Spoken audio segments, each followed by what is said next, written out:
Hey, friends. One of the discretions that prison chaplains have is to go and speak to some of the prisoners if we get a phone call, for example, from some worried family member.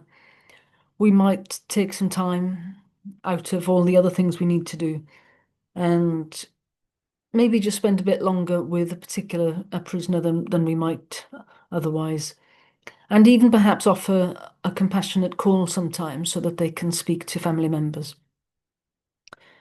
And we sometimes get a call, for example, that there might be some bad news, a bereavement of some kind.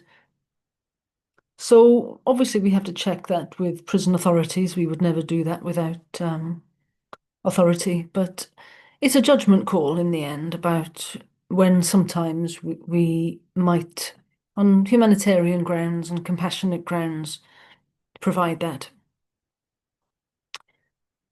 And this morning I gave a compassionate call to somebody who apparently was going to receive some bad news and difficult news.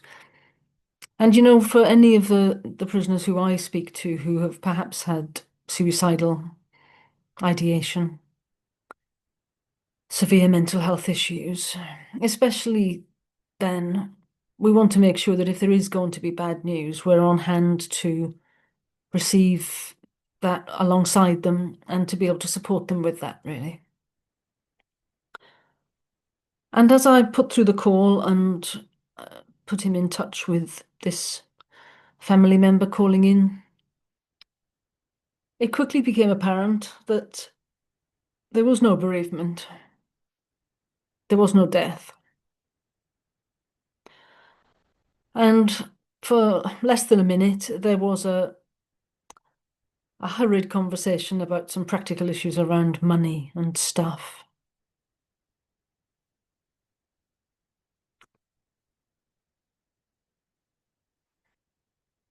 And of course,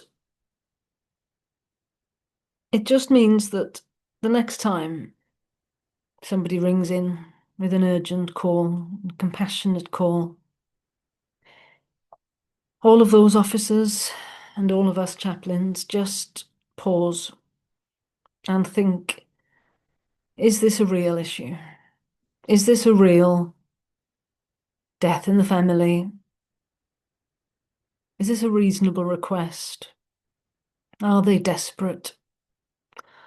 Or are they just trying to get a quick phone call that they wouldn't otherwise have until tomorrow, whatever?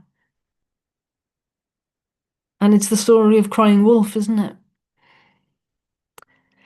And it's really interesting as a chaplain, we have this judgment call to make, and it is what it is. And I've spent an hour of my day, which might have been spent with some other people who are desperately in need today. And I ran out of time to do that. So one of the things as chaplains is facing these kinds of requests, making these judgment calls. And sometimes you've got to be quite tough and hard-headed to kind of think, well, is this genuinely a need? And even though these things happen, next week I will carry on and there might be another call and I have to make the same judgment call and try to provide that compassionate response, even when not everybody is playing quite the same game. So it's a bit sad, but on we go.